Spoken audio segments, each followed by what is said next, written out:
नमस्कार। नमस्ते। दादा यो कुन पार्टीको हो? यो क्रान्तिकारी कम्युनिस्ट पार्टी नेपालको। यसको सर त्यो अध्यक्ष कुन हो? मोहन वैद्य किरण। अनि यो देशमा के परिवर्तन ल्याउँछ?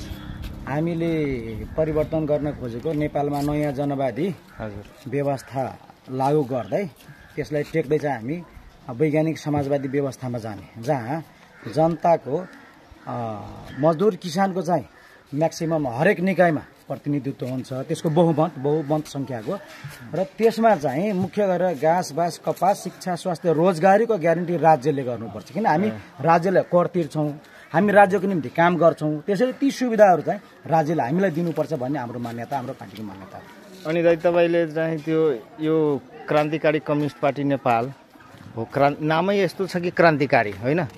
अनि तपाईँहरू चाहिँ त्यो अस्तिको जुन 15 गतेको तिनकुनेको घटना हो त्यसमा तपाईँहरूको केही छैन, जानुभएको थिएन?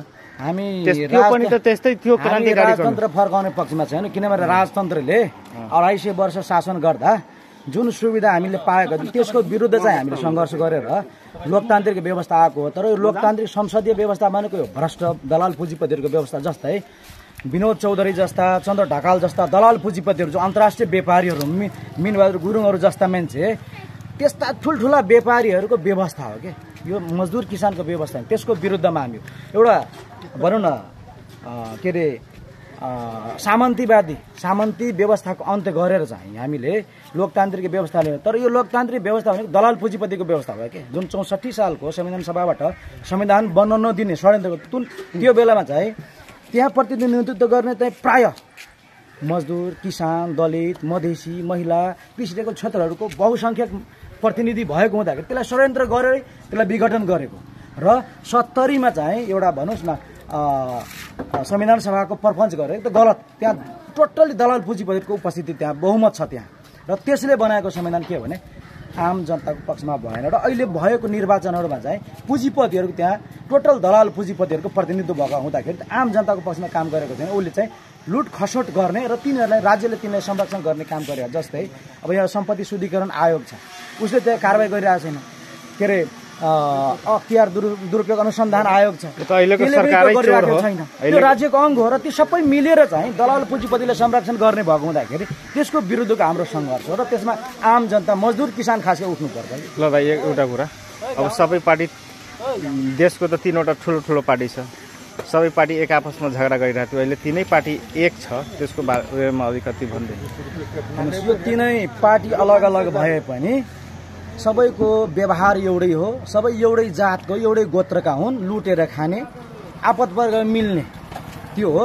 र तपाईँलाई थाहा होला हाम्रो पार्टीको महासचिव मोहन वैद्य किरण, जो 64 सालको संविधान सभामा उहाँ पनि हुनुहुन्थ्यो, र केही समय पछाडि त्यहाँको जुन षड्यन्त्रहरू देख्दाखेरि त्यहाँको व्यतिथिहरूले गर्दाखेरि उहाँले राजीनामा दिएर चाहिँ यो सदनबाट चाहिँ यो के अरे संविधान सभाबाट चाहिँ नेपाली मजदुर किसानको पक्षमा संविधान बन्दैन भनेर चाहिँ उहाँले राजीनामा दिएर आउनुभएको। अनि यो अहिलेको चाहिँ यो गणतन्त्र त लुटतन्त्र भइसकेको छ, योभन्दा राम्रो त राजतन्त्रमा तपाईँलाई केही भन्नु छ? यो संसदीय व्यवस्था तपाईँको 7 सालमा नै विफल भएको, त्यसबाट 46 सालमा पनि यो असफलता, यो भ्रष्टीकरणमा गइसकेपछि जन्जिँदो भयो, त्यसबाट यो जनआन्दोलन भयो, मधेस आन्दोलन भयो होइन, र फेरि पनि त्यही संसदीय व्यवस्था आएको हुँदाखेरि हामी यसबाट कुनै अपेक्षा हाम्रो छैन, यसले हाम्रो पक्षमा काम गर्छ भने हाम्रो कुनै ऊ छैन।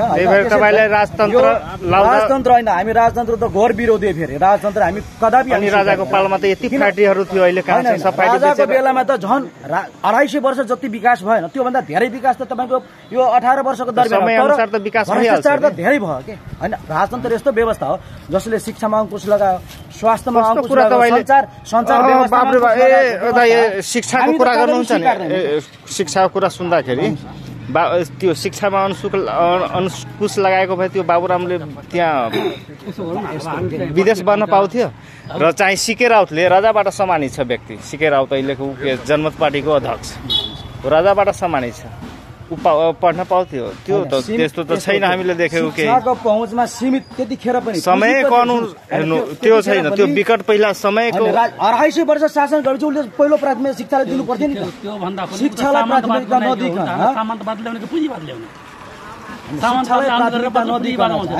जस्तै एउटा जिल्लामा कतिवटा मावि थियो ल दाइ धन्यवाद भइसक्यो ल दाइ अहिले ल धन्यवाद दाइ